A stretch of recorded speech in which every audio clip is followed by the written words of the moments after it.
Alza tutto, prendi la spalla e alza.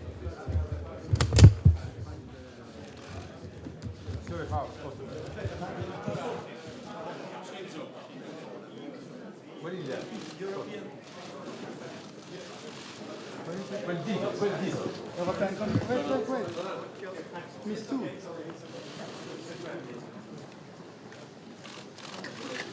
Miss two. Yeah, two. Okay. Thank you. Please.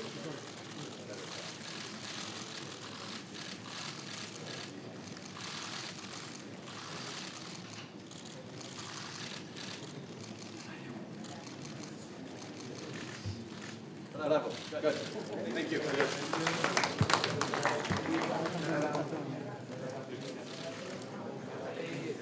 Fuori Andrea.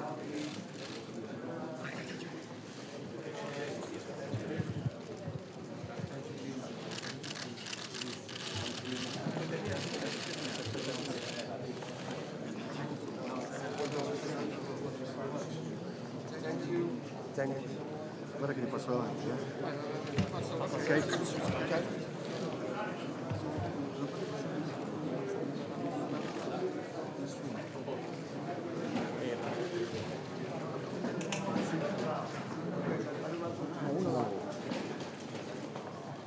Come through.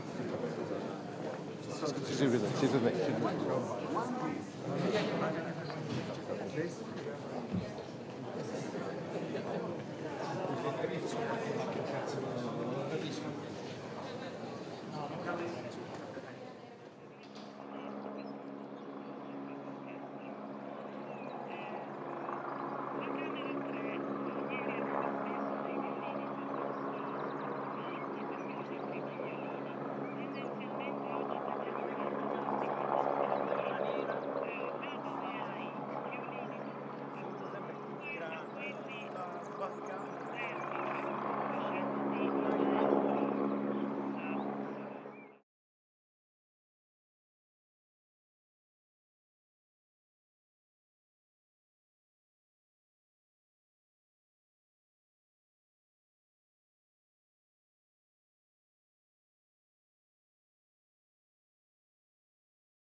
credo molto importante che sia venuto subito, oggi pomeriggio, un segnale di grande impegno e di grande unità del G7 con la dichiarazione di Taormina contro il terrorismo e l'estremismo violento. Una dichiarazione che abbiamo appena firmato e che vedrete contiene innanzitutto un messaggio politico, ovviamente, cioè la solidarietà e l'unità dei maggiori paesi del mondo libero contro il terrorismo in risposta all'attacco ignobile che a Manchester è stato sferrato contro vittime innocenti. E in secondo luogo diversi punti di questa dichiarazione si riferiscono al rafforzamento della cooperazione tra le sette maggiori economie del mondo occidentale, del mondo libero, su diverse questioni, dalla collaborazione informativa all'impegno comune dei leader del G7 per promuovere da parte dei grandi internet service provider un impegno nei confronti di quello che circola nella rete e che molto spesso è l'anticamera o la eco o l'amplificazione di atti di terrorismo.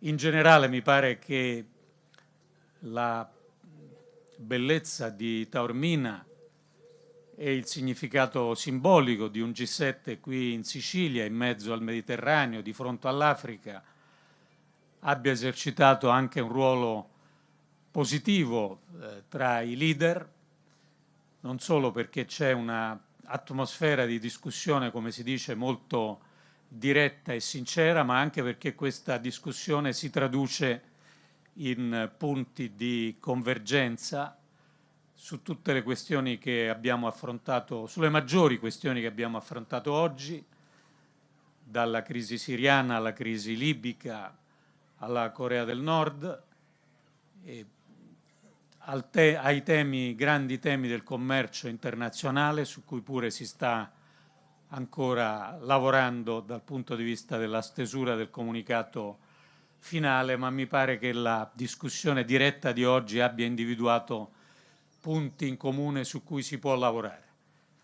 C'è una questione che resta sospesa, che è la questione dell'atteggiamento sugli accordi di Parigi sul clima, rispetto ai quali la Presidente degli Stati Uniti e l'amministrazione americana hanno in corso una riflessione interna di cui gli altri paesi hanno preso atto, confermando il loro impegno totale per l'accordo di Parigi sul clima, che è un pezzo del nostro futuro e al quale siamo fiduciosi dopo questa riflessione interna vorranno partecipare anche gli Stati Uniti, che ovviamente svolgono un ruolo fondamentale. Quindi per l'Italia, che oltre a essere uno dei 7 paesi che fanno parte di questo formato,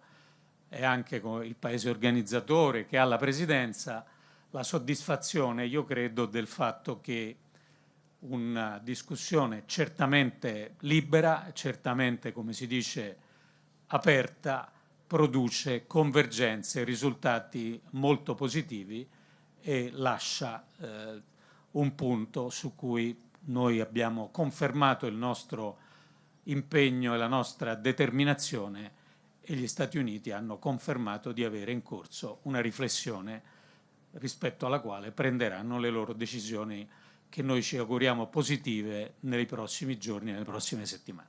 Grazie.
Afternoon. This week, the United Kingdom suffered one of the worst terrorist attacks in our history. The murder of innocent citizens and the deliberate targeting of children appalled people at home and around the world.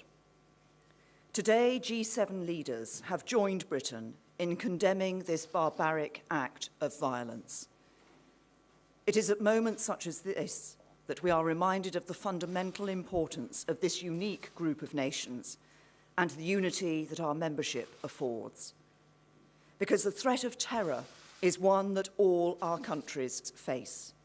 And now more than ever, we must strengthen our resolve to overcome this threat together and stand firm against those who want to destroy our precious values and our way of life. Yesterday, I was at the NATO summit in Brussels, where member countries reaffirmed their commitment to our transatlantic security alliance and agreed on the importance of NATO expanding its counter-terrorism role. And here in Sicily, the G7 has come together to address the biggest issues we face, from terrorism and conflict to important foreign policy issues, global trade, and climate change. I will address each in turn. Today, against the backdrop of Monday's cowardly attack in Manchester, we have discussed what more we can do together to defeat global terror. We agreed the threat from Daesh is evolving rather than disappearing. As they lose ground in Iraq and Syria, foreign fighters are returning and the group's hateful ideology is spreading online. Make no mistake, the fight is moving from the battlefield to the internet. In the UK, we are already working with social media companies to halt the spread of extremist material and hateful propaganda that is warping young minds. But I am clear that corporations can do more. Indeed, they have a social responsibility to now step up their efforts to remove harmful content from their networks. Today, I called on leaders to do more. We agreed a range of steps the G7 could take to strengthen its work with tech companies on this vital agenda, and ministers will meet soon to take this forward. We want companies to develop tools to identify and remove harmful materials automatically, and in particular, I want to see them report this vile content to the authorities and block the users who spread it. And the G7 will put its weight behind the creation of an international industry-led forum where new technologies and tools can be developed and shared to help us deny terrorists their pernicious voice online. It is also vital we do more to cooperate with our partners in the region to step up returns and prosecutions of foreign fighters. This means improving intelligence sharing, evidence gathering, and bolstering countries' police and legal processes. The investigation into what happened in Manchester is ongoing, but the suicide bombers' links to Libya undoubtedly shine a spotlight on this largely ungoverned space on the edge of Europe. So we must redouble our support for a UN-led effort that brings all the parties to the negotiating table and reduces the threat of terror from that region. Similarly, in the case of Syria, we agreed that it will be impossible to defeat terrorism without a political settlement that brings a stable transition away from President Assad. We welcomed the progress towards de-escalation, but are clear that the regime's backers, Russia and Iran, must use their influence to deliver a ceasefire and move to a genuine political process. Leaders agreed today that we must challenge Iran's destabilizing activity in Syria and the wider region, and that we must continue our efforts to prevent Iran from acquiring a nuclear weapons capability. Leaders were united in their condemnation of North Korea's continued nuclear weapons and ballistic missile tests. We agreed to increase pressure on Pyongyang as we work to secure a peaceful resolution in the region. This afternoon, I led a discussion on trade and the global economy. As we prepare to leave the European Union, I reiterated the UK's abiding commitment to free trade and open markets. But I and my fellow world leaders also recognised that some people feel left behind by globalisation and that not all countries are playing by the rules. We need to show our citizens that the global economy can truly work for everyone. This means recognizing the importance of the international rules-based system and the World Trade Organization in creating a level playing field for trade, but accepting that we need to make the system work better. And it means taking action to ensure that all our citizens can share in the benefits of globalization and support those who feel they have lost out. The UK's industrial strategy of economic and social reform is helping spread growth and opportunity to all parts of our country and society. We are ensuring people have the skills to capitalize on the opportunities presented by new technologies and a digital economy at the start of and throughout their careers. And as we work to make the UK an even more attractive place for businesses to invest and grow, we want companies to act responsibly and play their part in making ours a country that works for everyone.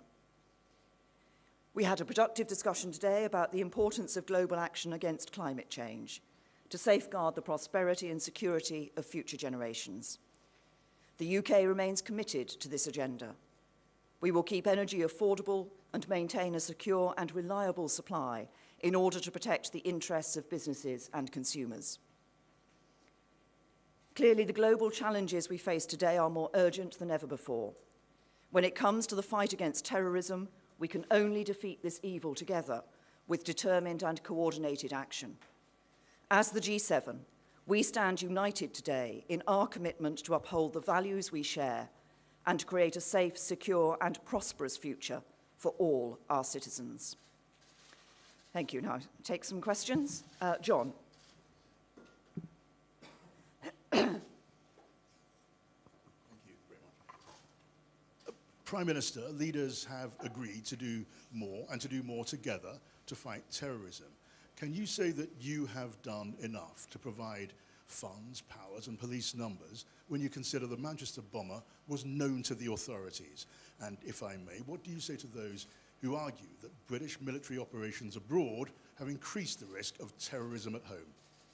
Well, first of all, let's be very clear on police funding that we have protected counter-terrorism police funding. We've increased the funding for our security and intelligence agencies, and we continue to provide them with the support they need. And you talk about powers. Actually, as Home Secretary, of course, I oversaw the Investigatory Powers Act going through Parliament, which ensures that our agencies have the powers that they need. Now, you've asked me a question about the issue of British foreign policy, and I'm aware this is an issue that has been raised today, and I want to be very clear about what has been said today. What's happened today is I have been here at the G7 working with other international leaders to fight terrorism. At the same time, Jeremy Corbyn has said that terror attacks in Britain are our own fault, and he's chosen to do that just a few days after one of the worst terrorist atrocities we have experienced in the United Kingdom. And I want to make one thing very clear to Jeremy Corbyn and to you, and it is that there can never, ever be an excuse for terrorism. There can be no excuse for what happened in Manchester.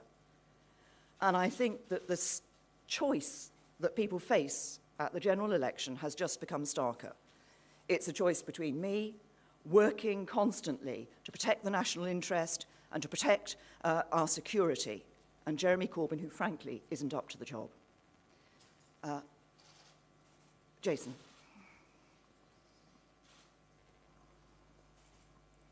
Jason Gross from the Daily Mail. Prime Minister, you mentioned the election. You started this campaign a few weeks ago, 20 points ahead in the polls.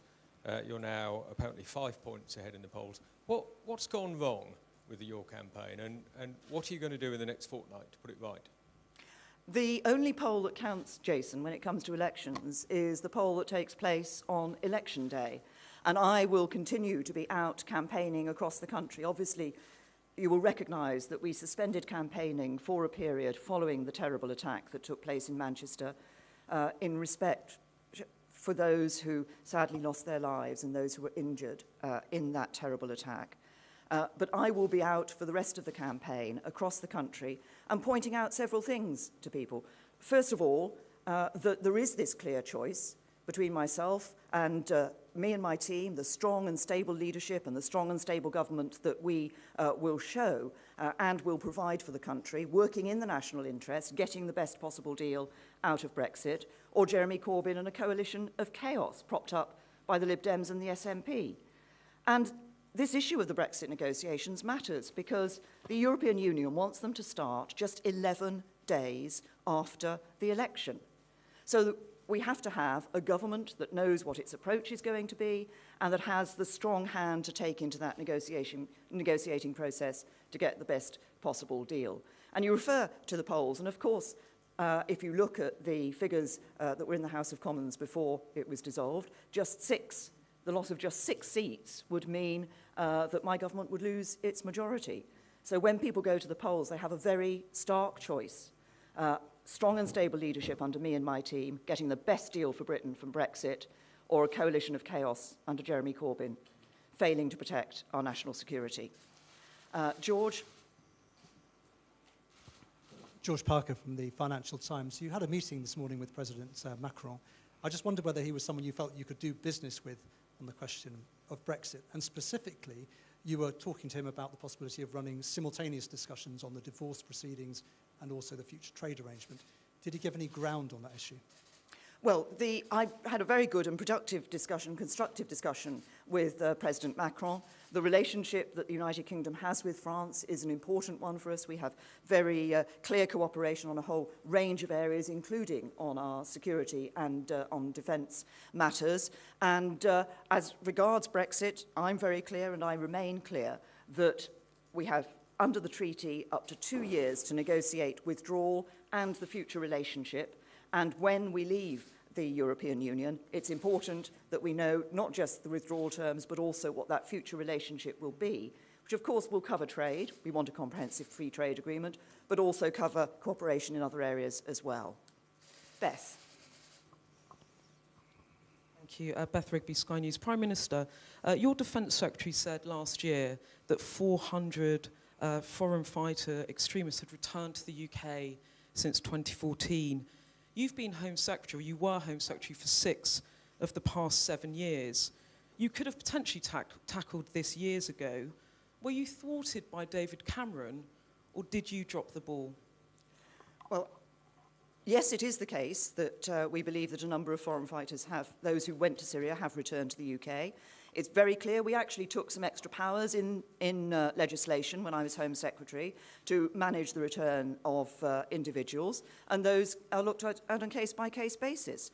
But I think if you just look at what we have done over the last 6 to 7 years, I excluded more hate preachers from the United Kingdom than any Home Secretary has ever done before. We did not hesitate to act in protecting our national security. Yes. Tom. Thank you, Prime Minister. Tom Newton-Dunn from The Sun. Can you possibly confirm that your intent towards clamping down on the internet companies includes asking them to break their own encryptions when they pass data to the intelligence services and security agencies? And also, at the moment, and still, your plan is a voluntary one for the internet companies in the hope they will comply. They haven't complied very much so far, so what will you do to make sure they comply if they again refuse? What has happened today is that we have seen the leaders of 7 countries, the G7 countries, come together to recognise the importance of dealing with this issue of terrorist propaganda and terrorist hatred and terrorist activity online. That is a significant step forward. We've also, as I say, have put our full weight behind the creation of this industry-wide forum, which will be looking to encourage that development of technology and techniques that can be used to take material down. And I'm very clear that we want to see this being done more urgently, more rapidly than it is at the moment in terms of taking material off the internet. But it is also the case that I think it's important that companies recognise their social responsibility and do report matters that they become aware of to the authorities. We need to work together to fight against the evil of terrorism. And nobody can be in any doubt after what happened in Manchester of just how evil those terrorists are. Francis. Well, encryption is an issue which we have, in overall terms, it's important that people feel that they're able to be safe and secure on the internet. What we do want to do is to work with the companies to ensure that they can take down material that is of extremist terrorist content, that is promoting this hateful ideology and promoting terrorism, but also that they, as I say, do report, when they are aware of this material, that they report it to the authorities so that appropriate action can be taken. Francis. Prime Minister, you raised the issue of Libya. What link is there between Libya and the current domestic terrorist threat situation in the UK? And with the benefit of hindsight, was our intervention there a success?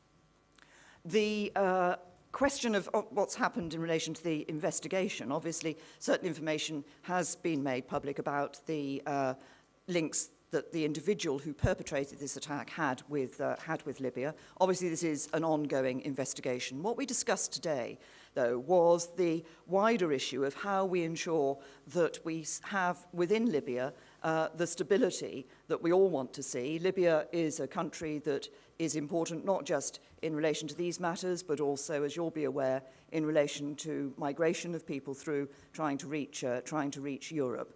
And we're very clear that a UN-led process, we want to increase our efforts to ensure that the UN-led process can be a successful one. Yeah.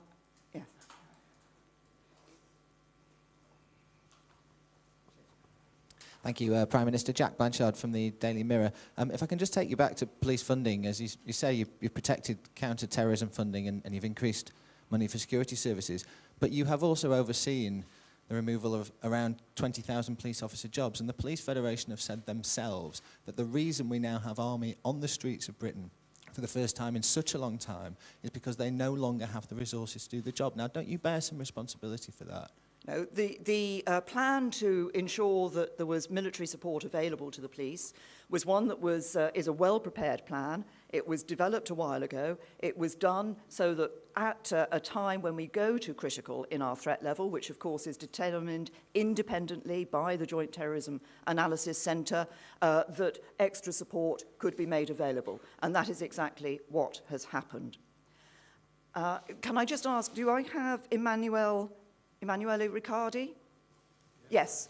Well, good. Thank you very much, Prime Minister. So, what is it true that about the climate there is still no agreement with President Trump, and at the end the solution could be 6 against 1?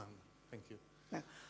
We had a very good discussion about the importance of this issue of climate change and about how we address this issue of climate change. I think the United States is considering its position in relation to these matters and what its policy is going to be. But there is no doubt around the table about how important this particular issue on climate change is.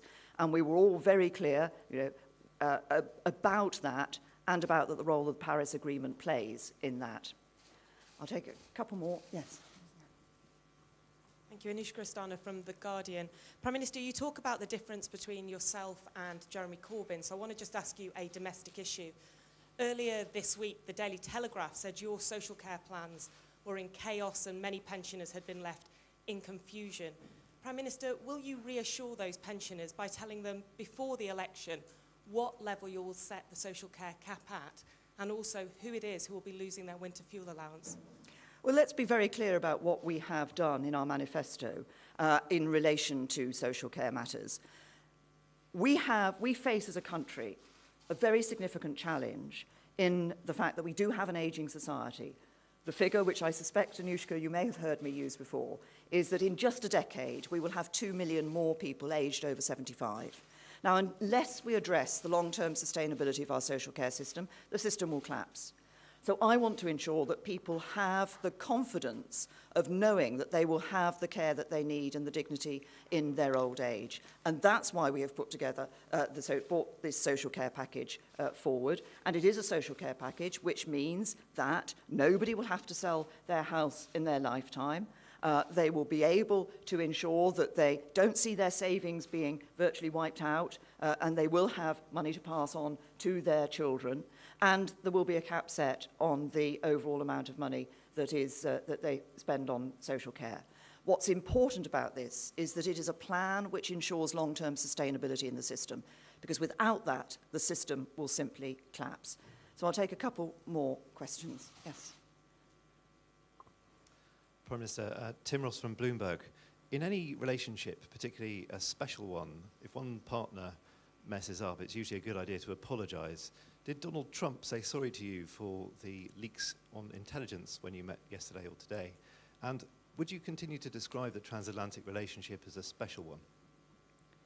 The relationship between the United Kingdom and the United States of America has been a special relationship now for many years and does continue to be one. They are our most significant defence and security partner.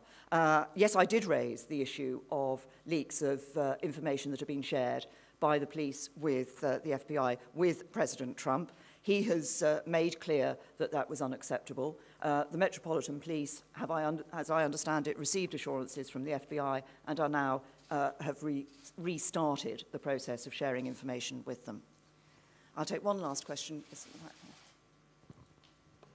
Prime Minister, just to go back to the election, when you called the election, it was a case of trying to increase your majority so that you could get the Brexit talks through.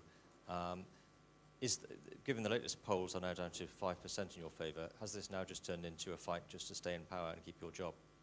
No, I'm very clear why I called the election. I was concerned that when we went through the process, we triggered Article 50, but it was clear to me that there were other parties in Parliament who wanted to frustrate the Brexit negotiations, who did not want to enable us to have the best possible deal for Britain, that we are the only party that is respecting the will of the British people and is committed to delivering on the vote that they took in the referendum for us to leave the European Union. When it comes to the choice on the 8th of June, there's a clear choice for people to take, in the knowledge that 11 days after that election, those Brexit negotiations will start. The choice is there's only going to be one of two people sitting around that Brexit negotiating table for the United Kingdom. It's either going to be me or Jeremy Corbyn. And that is the choice that people will be facing. Me and my team, with that strong and stable leadership, going into those negotiations with a clear plan for the Brexit negotiations and a clear plan for a stronger Britain beyond Brexit, or a coalition of chaos, Jeremy Corbyn being propped up by the Liberal Democrats and the SNP. Thank you.